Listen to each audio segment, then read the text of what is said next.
Boru Saroding. Pada zaman dahulu, Namboru Saroding pergi ke Danau Toba untuk mandi sekaligus mencuci pakaian.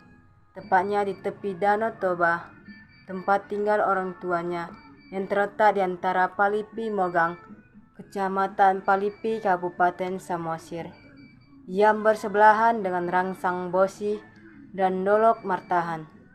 Boru Saroding terkenal dengan kecantikannya, yang konon pada zaman itu Boru Saroding dipercaya sebagai putri tercantik dari seluruh putri atau Boru Pandiangan.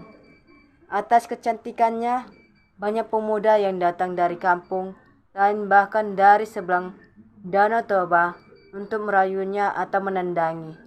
Akan tetapi tak satu pun yang mampu menaklukkan hatinya, baik yang kaya ataupun yang tampan. Pemuda yang datang pulang tanpa hasil. Namun, pemuda-pemuda tersebut juga tidak merasa sakit hati karena Boru Saroding menyambut mereka dengan sopan dan ramah. Boru Saroding pun dikenal pendiam, sopan, taat akan orang tua, dan baik hati terhadap teman-temannya. Dia sangat ulet dalam pekerjaannya dalam membuat ulos Batak. Keuletannya itu membuat orang tuanya cukup heran, sekaligus bangga terhadap putrinya, Boru Saroding yang dalam adat Batak mempunyai sifat dan sikap yang sangat baik, yang merupakan calon menantu idaman yang sangat dicari oleh putra raja. Ketika Boru Saroding sedang mandi dan membilas rambut yang panjang dan indah di Danau Toba, tiba-tiba sebuah sampan yang ditumpangi seorang pemuda tampan dan berwibawa yang berdiri di atas sampan datang menghampiri Boru Saroding.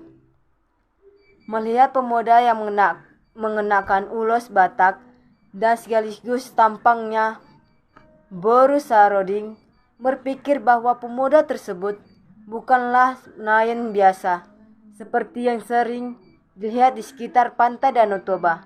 Ketika pemuda bersampan tersebut semakin dekat ke tempat di mana Boru Saroding berkeramas jeruk perut atau anggir dalam bahasa Batak, hati Boru Saroding berdebar-debar dan bertanya-tanya dalam hati, siapakah pemuda ini? Seraya bergegas dengan cepat membersihkan rambutnya karena merasa malu dipandangi seorang pemuda di saat sedang mandi. Dengan tergesa-gesa, Boru Saroding pun selesai mandi dan beranjak dari pantai menuju kediaman orang tuanya. Akan tetapi, ketika Boru Saroding hendak melangkah, sang pemuda pun berkata kepada Boru Saroding, "Putri Raja, kenapa tergesa-gesa pulang?" Tanya pemuda tersebut kepada Boru Saroding. Seketika langkah Boru Saroding pun terhenti karena terkejut dan seraya melirik ke arah pemuda yang memanggilnya. Pemuda ini tampan dan berwibawa ya, penilaian Boru Saroding dalam hati. Kebetulan masih banyak pekerjaan saya yang harus saya selesaikan di rumah kami, dalih Boru Saroding kepada pemuda tersebut. Si pemuda tampan dan berwibawa tersebut pun menghampiri Boru Saroding seraya memperkenalkan diri. Tempat asalnya dari Rangsang Bosi, Desa Sabulan, Kecamatan Sitio-Tio, yang disebut dengan Hulu Darat, kepada Boru Saroding. Dengan hormat, seorang pemuda pun menyampaikan maksud dan tujuannya menemui Boru Saroding, sekaligus berniat agar Boru Saroding mau memperkenalkan pemuda tersebut kepada kedua orang tua Boru Saroding. Dari awal, Boru Saroding melihat pemuda tersebut sudah terkesan dengan ketampanan dan kewibawaan sang pemuda. Boru Saroding pun merasa senang dan menyetujui permohonan sang pemuda. Mereka pun bergegas berjalan bersama menuju rumah Boru Saroding. Ketika Boru Saroding dan pemuda tersebut tiba di rumahnya, seketika orang tua dan saudara-saudarinya rasa kagum akan tampang dan cara bicara sang pemuda yang datang bersama Boru Saroding. Mereka serasa disulap melihat sang pemuda tersebut yang berbadan kekar tersebut. Singkat cerita, sang pemuda tersebut pun menyampaikan niat baiknya yang ingin mempersunting Boru Saroding sebagai istrinya kepada kedua orang tua dan saudara-saudarinya. Guru Solendason, ayah dari Boru Saroding, meminta tanggapan dari putrinya Boru Saroding. Apakah putrinya Boru Saroding menyukai pemuda tersebut? Boru Saroding pun menyatakan bahwa ia suka dan mau menjadi istri pemuda tersebut. Tak lama kemudian, Guru Solendason memberitahukan kepada sanak saudaranya, dan selanjutnya pemuda tersebut dan Boru Saroding pun mendapat restu dari kedua orang tua Boru Saroding. Ketika upacara adat pernikahan pun segera dilaksanakan di tempat tinggal Boru Saroding. Setelah acara adat selesai, mereka pun diberangkatkan menuju tempat di mana suami Boru Saroding tinggal. Mereka pun naik sampan menuju Rangsang Bosi. Akan tetapi, Boru Saroding sangat terkejut dikarenakan mereka begitu cepat sampai di sana. Boru Saroding pun semakin heran karena suaminya menceritakan tempat tinggalnya di atas gunung di tengah hutan. Tombak ulu darat. Namun, Boru Saroding tidak terlalu khawatir karena ketika mereka berjalan melewati jurang yang dalam dan terjal ditambah hutan yang begitu liar, sang suami menuntun langkahnya, memegang tangan Boru Saroding, sehingga Boru Saroding tak sedikit pun merasa lelah. Bahkan suaminya terlihat kuat tanpa keringat melewati daerah yang cukup melelahkan untuk dilalui. Tidak berapa lama kemudian, Boru Saroding dan suaminya tiba di rumah suaminya. Mereka pun istirahat hingga tertidur pulas sampai keesokan harinya. Ketika menjelang pagi, Boru Saroding pun terbangun. Namun, Boru Saroding tidak melihat suaminya, sehingga Boru Saroding melihat ke samping rumah dan ke belakang rumah. Kemudian, ketika Boru Saroding hendak melihat suaminya ke depan rumah, Boru Saroding pun tersentak karena terkejut melihat seekor ular berukuran besar melintas di halaman depan rumah suaminya. Tiba-tiba, dengan sangat tergesa-gesa, Boru Saroding menutup pintu rumah karena merasa sangat terkejut, dan di mana Boru Saroding sebelumnya tidak pernah melihat ular yang ukurannya sangat besar dan memiliki kepala yang tidak seperti kepala ular pada umumnya. Rasa takut yang luar biasa dan rasa heran. Boru Saroding pun duduk diam terpaku di dalam rumah. Tak lama kemudian, Boru Saroding pun mendengar suara suaminya memanggil namanya. Sehingga Boru Saroding dengan segera bergegas membukakan pintu rumah untuk suaminya dan langsung mengatakan, "Tadi saya melihat seekor ular besar dengan kepala yang aneh melintas dari halaman rumah kita menuju pohon besar di hutan," kata Boru Saroding pada suaminya. Kemudian suaminya menjawab pertanyaan Boru Saroding. "Tidak usah takut, ular itu ular yang baik dan tidak mengganggu." Mereka menjalani dan melalui hari ke hari dengan kebahagiaan karena suami Boru Saroding selalu memenuhi kebutuhan mereka tanpa kekurangan. Bahkan suami Boru Saroding cukup pintar menghibur Boru Saroding dengan canda dan tawa, serta memiliki perhatian dan kasih sayang yang begitu besar kepada Boru Saroding. Dia berusaha mencarikan bebuahan dan tumbuh-tumbuhan yang mampu membuat kecantikan Boru Saroding terawat. Semua hal tersebut dilakukan dan dipenuhi suaminya dengan sangat-sangat mudah tanpa ada keluhan apapun, sehingga mereka hidup dalam kebahagiaan melalui hari-hari rumah tangga mereka. Akan tetapi, semakin lama Boru Saroding pun merasa heran, yang dari hari ke hari semakin bertambah kecurigaannya terhadap cara hidup suaminya yang penuh kemudahan, hingga pada suatu saat tanpa sengaja Boru Saroding melihat suaminya di bagian atas rumah atau para-para dalam bahasa Batak sedang berubah wujud menjadi seekor ular berukuran sangat besar, persis seperti ular yang pernah Boru Saroding lihat sebelumnya. Namun Boru Saroding berpura-pura tidak melihat kejadian tersebut karena merasa takut. Ular tersebut marah kepada Boru Saroding. Kemudian ular tersebut melintas keluar dari rumah menuju hutan hingga Boru Saroding tinggal sendiri di dalam rumah. Boru Saroding merasa sangat terpukul dan merasa menyesal yang begitu mendalam karena tanpa berpikir panjang dan tanpa mengenal lebih jauh siapa laki-laki tersebut, hingga menerima permintaannya menjadi istrinya. Karena Boru Saroding telah mengetahui bahwa suaminya bukan manusia biasa. Menjelang sore, suaminya pun kembali dari hutan membawa bekal berupa buah-buahan, daging rusa, burung. Kemudian Boru Saroding pun bergegas menyambut suaminya membawa hasil yang dibawa suaminya ke dapur untuk dimasak dan dijadikan untuk makan malam. Setelah Boru Saroding selesai menyiapkan makan malam, mereka pun makan malam bersama di rumah yang berada tengah hutan rimba tersebut, di mana selama ini suaminya tinggal. Setelah usai makan malam, mereka pun berbincang-bincang dengan jujur. Suaminya memberitahukan siapa dia sebenarnya kepada istrinya Boru Saroding. Saya sebenarnya adalah penguasa ulu darat yang bisa berubah-ubah wujud dari manusia menjadi ular dan jadi manusia, tegas suaminya kepada Boru Saroding.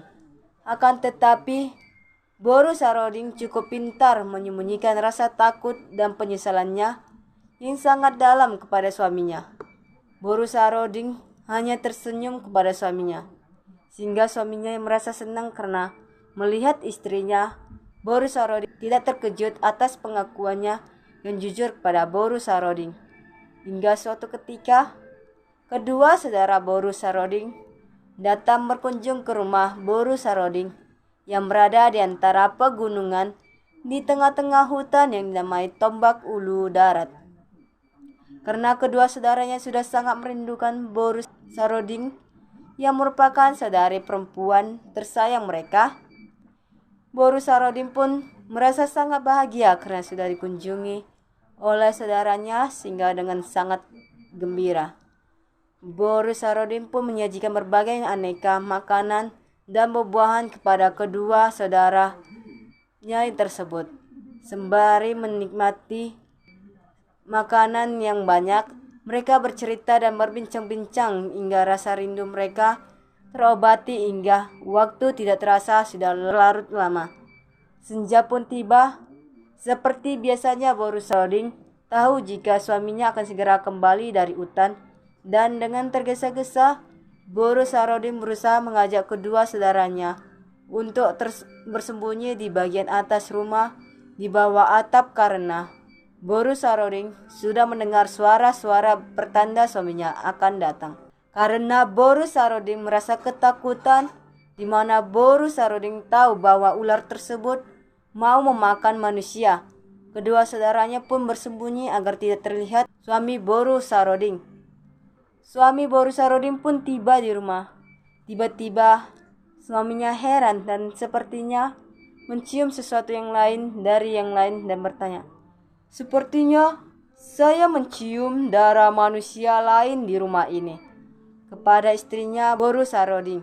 Dengan tergesa-gesa, Boru Saroding berupaya mengalihkan pembicaraan dengan cepat, menghidangkan makanan malam suaminya. Kemudian, suami Boru Saroding selesai makan malam. Selanjutnya, Boru Saroding mengajak suaminya untuk beristirahat. Ketika mereka hendak beristirahat, sesekali dengan tampang yang penuh curiga, suami Boru Saroding bertanya, "Saya mencium ada orang lain di rumah ini," tanya suaminya kepada Boru Saroding. "Ah, sudahlah, itu hanya perasaanmu saja. Tidak ada orang lain di rumah ini," jawab Boru Saroding dengan rasa takut yang luar biasa kepada suaminya. "Ini sudah larut malam, sebaiknya kita istirahat saja," ajak Boru Saroding kepada suaminya yang masih tetap bertingkah aneh penuh curiga. Karena tidak tahan lagi, Boru Saroding menyembunyikan rasa takutnya kepada suaminya. Kemudian Boru Saroding pun memberitahukan keberadaan kedua saudaranya kepada suaminya. "Ampuni saya, suamiku, karena aku telah membohongimu," kata Boru Saroding kepada suaminya. "Benar, di rumah ini ada orang lain selain kita, karena saya berpikir engkau akan marah jika engkau tahu saudara-saudaraku datang mengunjungi kita ke tempat ini," kata Boru Saroding yang dihantui rasa takut yang sangat besar kepada suaminya. "Mereka datang karena sudah sangat rindu kepada kita," kata Boru Saroding sambil memohon dan membujuk suaminya. Kemudian suami Boru Saroding meminta agar kedua saudara Boru Saroding dipanggil untuk datang menghadap suaminya. Dengan perasaan yang masih dihantui ketakutan, Boru Saroding pun memanggil kedua saudaranya keluar dari tempat persembunyian mereka di bagian atas rumah, di bawah atap rumah. Dalam bahasa Batak disebut bukulan di rumah. Kemudian kedua saudara Boru Saroding menghampiri suami Boru Saroding seraya saling bersalaman dan tidak seperti ketakutan yang dibayangkan oleh Boru Saroding. Justru kedua saudara Boru Saroding tampak gembira bercerita dengan suaminya sehingga saking asiknya pembicaraan mereka, suami dan saudara Boru Saroding tidak terasa waktu pun sudah menjelang pagi. Setelah pagi hari tiba, kedua saudara Boru Saroding berniat untuk kembali ke Samosir. Sehingga kedua saudaranya memberitahu kepada Boru Saroding bahwa mereka akan kembali ke Samosir pagi ini. Boru Saroding pun mengajak kedua saudaranya untuk mohon pamit kepada suaminya. Ketika hendak berpamitan, salah satu saudara Boru Saroding berkata, "Lae, kami akan segera pulang ke Samosir. Lae kasih apa sama kami untuk kami bawa pulang ke Samosir?" tanya saudara Boru Saroding kepada suami Boru Saroding. "Terima kasih Lae karena telah mendatang berkunjung ke sini," jawab suami Boru Saroding kepada kedua saudaranya sambil memberikan 2 buah bingkisan yang dibalut kain dan diikat dengan tali kepada pandangan atau kedua saudara Boru Saroding. Seraya berpesan, hanya saja ada syarat yang harus dipenuhi oleh Lae. "Apa saja syaratnya Lae?" tanya kedua saudara Boru Saroding kepada suami saudarinya itu. "Sesampainya di Samosir, bingkisan ini jangan dibuka, akan tetapi Lae harus menunggu hingga 7 hari lamanya baru Lae Pandiangan bisa membuka bungkusan ini," pesan suami Boru Saroding kepada kedua saudara Boru Saroding. Kedua saudara Boru Saroding menjawab, "Iya Lae, akan kami penuhi pesan Lae." Kemudian Pandiangan atau saudara kedua Boru Saroding pun pamit dan beranjak pulang melewati hutan yang cukup mengerikan, melalui lembah dan jurang-jurang yang terjal, hingga kedua saudara Boru Saroding pun tiba di tepi pantai desa Sabulan. Selanjutnya mereka menaiki sampan untuk menyeberang ke Pulau Samosir. Setelah mereka tiba di rumah masing-masing, di mana pada saat itu kedua saudara Boru Saroding sudah menikah dan tinggal di rumah bersama istri masing-masing. Mereka menceritakan perjalanan yang ditempuh kepada istri mereka masing-masing. Mereka menunjukkan bingkisan atau gajut yang mereka bawa kepada istrinya. Salah satu dari Pandiangan atau saudara Boru Saroding bersungut-sungut karena merasa kesal dengan hanya menerima bingkisan atau gajut kecil dari lainnya yang sudah berusaha payah mengunjungi Lae dan saudarinya di tengah hutan di atas gunung Ulu Darat tersebut. "Masa jauh-jauh dari Samosir ke Ulu Darat hanya dikasih bungkusan kecil kayak gini? Itu pun pakai syarat pula itu, kata salah satu saudara Boru Sarodin kepada istrinya. Pendek cerita, karena tidak sabar menunggu hari yang telah dipesankan oleh lainnya, ditambah rasa penasaran yang cukup besar, maka Pandiangan atau saudara kedua Boru Sarodin membuka bungkusan tersebut. Karena tidak sesuai dengan pesan suami Boru Sarodin, maka bungkusan yang dibuka salah satu saudara Boru Sarodin tersebut pun hanya berisikan tanah, kunyit, potongan kayu kecil dan ulat-ulat. Merasa dihina, Pandiangan atau salah satu saudara Boru Sarodin yang membuka bungkusan tersebut pun marah dan mengucapkan semakian terhadap suami Boru Sarodin. Kurang ajar, masa kayak gini cara dia menghargai saya selaku saudara laki-laki Boru Sarodin? Tidak tahu sopan terhadap keluarga istrinya, kata salah satu saudara Boru Sarodin. Lalu membuang bungkusan yang dibuka tersebut sebelum waktunya. Kemudian Pandiangan memujuk dan mengajak adiknya, Pandiangan paling bungsu, untuk turut membuka bungkusan yang diberikan oleh lainnya tersebut. Buka aja di bungkusannya, mungkin isinya sama saja seperti yang telah abang buka tadi, kata Pandiangan yang tadi kepada saudaranya. Akan tetapi Pandiangan paling bungsu tetap tidak mau membuka bungkusan tersebut dan bertahan memenuhi pesan yang telah disampaikan oleh lainnya, suami Boru Sarodin. Setelah hari ke-7 tiba, sesuai dengan pesan lainnya, maka Pandiangan paling bungsu pun membuka bungkusan tersebut, dan ketika membuka bungkusan tersebut, tiba-tiba keluar ulat-ulat yang jumlahnya sangat banyak dari bungkusan. Akan tetapi dalam hitungan beberapa detik, ulat-ulat yang tadinya keluar dari bungkusan tersebut berubah menjadi kerbau dan sapi dengan jumlah yang sangat banyak juga. Saking banyaknya jumlah sapi dan kerbau tersebut, hingga lokasi pekarangan rumah tersebut terlihat padat. Sementara kunyit yang keluar dari bungkusan tersebut berubah menjadi emas dengan jumlah yang cukup banyak, dan potongan kayu kecil pun berubah menjadi batang pohon yang memadati lokasi perkampungan Pandiangan paling bungsu. Beberapa bulan kemudian, ternak sapi dan kerbau yang dimiliki Pandiangan paling bungsu semakin lama semakin bertambah banyak jumlahnya, sementara hasil pertanian dan pohon yang dimiliki ikut bertambah banyak, sehingga Pandiangan paling bungsu semakin terkenal sebagai warga paling kaya di daerah tersebut.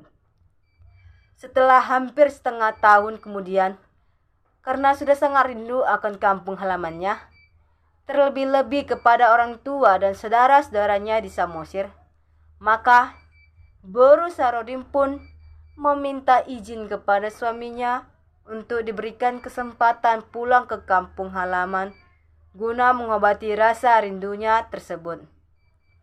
Suamiku, saya sudah rindu akan kampung halaman, saudara-saudaraku, dan terlebih-lebih orang tuaku di Samosir. Izinkan saya menjenguk mereka. Saya tidak akan lama-lama di sana, kata Boru Sarodin kepada suaminya.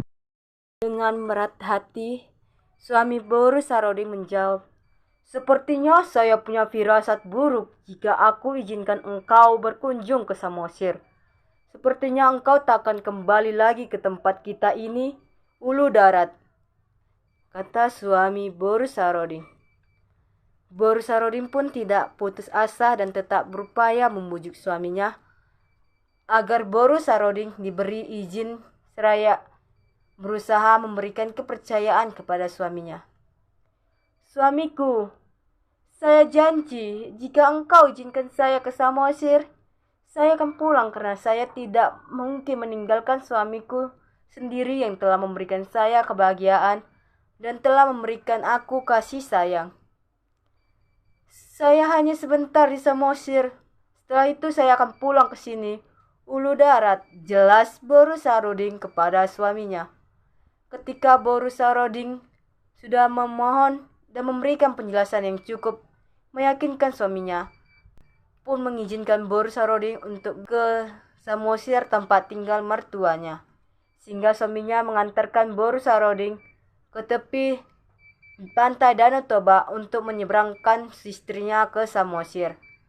Dengan penuh keajaiban, suami Boru Saroding memetik sepucuk daun pohon, kemudian meletakkannya di tepi danau, dan tiba-tiba daun tersebut berubah menjadi sebuah sampan. Setelah itu, suami Boru Saroding mempersilahkan Boru Saroding memasuki sampan tersebut. Kemudian, suami Boru Saroding berkata, "Boru Saroding, istriku yang baik hati, engkau adalah putri raja yang telah menjadi istriku. Engkau berjanji akan cepat kembali dari Samosir, karena kita saling mencintai dan saling menyayangi. Jadi, kumohon dengan sangat agar engkau mau penuhi janjimu dan cepat pulang ya istriku. Saya juga percaya akan apa yang telah engkau janjikan kepadaku," kata suaminya kepada Boru Saroding. Boru Saroding pun mengangguk, seraya mengiyakan perkataan suaminya dan berkata, "Baik suamiku, percayalah, saya akan cepat pulang dari Samosir. Engkau boleh membuat sumpah," kata Boru Saroding kepada suaminya, dengan usaha untuk tetap meyakinkan suaminya agar rencananya dapat berjalan lancar. Lalu suami Boru Saroding pun mengucapkan sebuah sumpah. "Beken hisa bulan tutong gina tutabona, manang ise si ose padan, turipuma tu magaona." Dalam bahasa Indonesia diartikan bahwa setiap orang yang mengingkar janji atau sumpah maka ia akan menanggung akibat buruk. Dengan perasaan sedih yang mendalam di hati, suami Boru Saroding mendorong sampan. "Berangkatlah istriku, Boru Saroding," kata suaminya kepada Boru Saroding sambil melepas sampan yang dinaiki Boru Saroding ke arah Danau Toba yang saat itu situasi tampak damai tanpa angin dan tanpa gelombang. Bahkan saat itu cuaca langit tampak begitu cerah. Setelah Boru Saroding mendayung sampannya sekitar 5 meter dari bibir pantai, Boru Saroding pun berkata dengan pelan seperti berbisik, "Ih, bersik maho, kupikir engkau manusia, ternyata engkau hanya seekor ular dan hanyalah hantu berwajah manusia," kata Boru Saroding. "Kukira saya akan kembali lagi ke hulu darat, tempat yang mengerikan itu. Dasar hantu berwajah manusia, berbadan ular," kata Boru Saroding dengan pelan sambil tergesa-gesa mendayung sampannya yang dibarengi rasa kecewa serta ketakutan. Tiba-tiba cuaca di langit berubah menjadi gelap. Angin puting beliung, hujan dan suara petir datang sehingga ombak besar mulai muncul di Danau Toba, di mana Boru Saroding sedang melintas dengan sampannya. Melihat situasi yang tiba-tiba berubah, Boru Saroding pun menjerit-jerit ketakutan. Dengan sekuat tenaga, Boru Saroding pun berupaya mengendalikan sampannya. Tiba-tiba muncullah ombak yang sangat besar menuju Boru Saroding, sehingga Boru Saroding pun tak mampu mengendalikan sampan yang ditumpanginya. Boru Saroding dan sampannya pun ikut terseret gelombang besar tersebut. Tak lama kemudian, Boru Saroding pun hanya dibawa arus air ke dasar laut atau dasar Danau Toba.